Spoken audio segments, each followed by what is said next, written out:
I have a 1% acceptance rate on Doordash, and I think we should talk about it. But hello and welcome back to the channel, everyone. I've gone back and forth about my acceptance rating. Should I increase it? Should I just leave it alone? Should I even think about it? I can never decide. But I wanted to go into detail as to why I have a 1% acceptance rate and how that affects my earnings and just my dashing experience overall. The most obvious reason as to why I have a 1% acceptance rate is because I just don't accept a lot of orders. But if we dig deeper into that, I think it's really just because I do a lot of cherry picking, but not just in Doordash, but with other apps that I have on at the same time as well. Oftentimes when I have Doordash on, I'll have Uber Eats, Shipt, Instacart. Sometimes I might throw some other random app in the mix. And a lot of my strategy is to just take whatever order I'm offered at the moment that is best. And sometimes the best doesn't exactly mean the most amount of money, but it may look like less miles or a restaurant or a shop and deliver order that just might be easier than the other. And I do also want to say that my acceptance rate isn't 1% consistently all the time. Sometimes it gets up to, 15, maybe 20%, but it never really goes higher than that. And part of that is because of my strategies, but also because of the fact that I just don't care about it. A car just pulled in. But you might be thinking,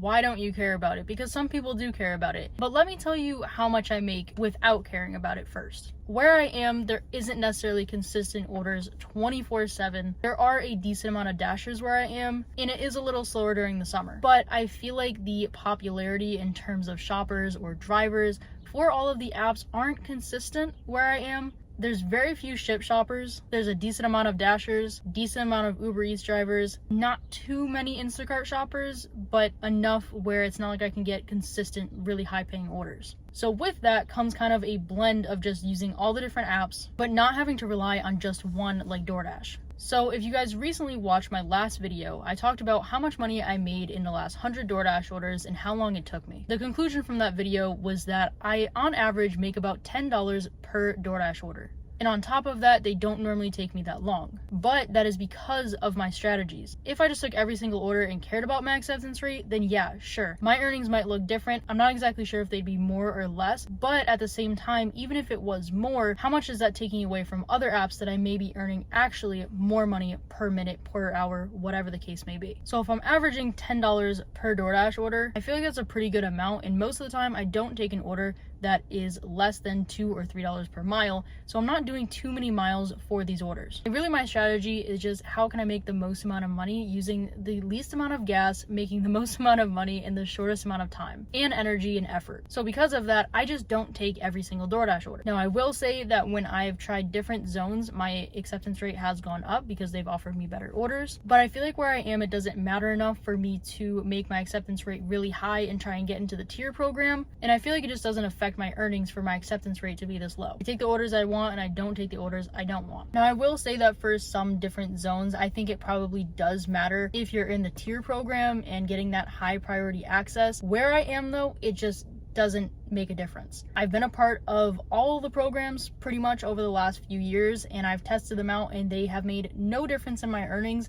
If anything, it's just been frustrating and really limited my freedom on the app because then I'm being forced to take orders to remain inside of a program that really isn't having too many benefits. For the tier program, currently, just to get into the lowest tier, you have to have a 50% acceptance rate, which means you are accepting every other order. And another reason why I'm not a part of this and why I don't want to do that is because oftentimes the orders that I am seeing, they are either really close or really far. There really doesn't seem to be an in-between. So a lot of the orders I take are 2 to 3, maybe 5 miles, but then outside of that, a lot of them are 12, 18 miles, and I'm not taking those orders because most of the time they're $1 or less per mile, and that just isn't worth it to me. So if I was trying to stay even just in the lowest tier, trying to accept every other order is just too much. I would be going through way too much gas and it just wouldn't be worth it. Like I said, I have tried these before and it just doesn't work for me where I am. The only other benefit you get from having a 50% acceptance rate and being in the gold tier status is priority to orders and then early access to scheduling. However, most of the time I'm only going to be dashing during times that are busy anyway, so I don't really need that scheduling. And on top of that, the priority access to orders kind of doesn't make sense because you get priority access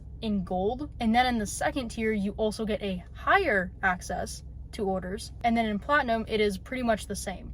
So if everyone falls within these 3 tiers for the most part, and they're getting priority access, but the higher up you get a little bit more priority, I just find it hard to believe that where I am at the very least, it would affect anything, because I'm still getting good orders. I just got a $43 order the other day, offered $25 orders yesterday that were over $3 a mile. So if most people are falling inside of these tiers and they're getting priority access, but I'm still making good money and I still have the freedom, then to me, it's just not worth it. Obviously, for some people, these benefits might really be worth it, but for me, I do value the freedom. I want to choose where I'm going and what I'm delivering. I want to choose how frequently I'm accepting orders, and I'm able to sit there and compare them to other apps instead of just being forced to take all these orders on Doordash just to maintain an acceptance rate that I don't really want in the first place. So overall, yes, I have a 1% acceptance rate, but like I said, it does get a little higher sometimes, just depending on the day, what they're offering me, and really what I'm in the mood for. But personally, I value the freedom to accept as many orders as I want, to compare orders to other apps, and to just not be worried about what my acceptance rate is every time I accept or decline an order. But I'm curious what your acceptance rate is on Doordash and how you think it affects you, because from what I've seen, the people who for the most part are in these tier programs don't really like it. I just don't hear many people often talk about how low their acceptance rate is. So I'm curious, comment down below what your acceptance rate is. You know, do you think it affects your earnings? Do you see enough orders? What is your opinion? But other than that, I hope you guys enjoyed, and I'll see you guys in the next video.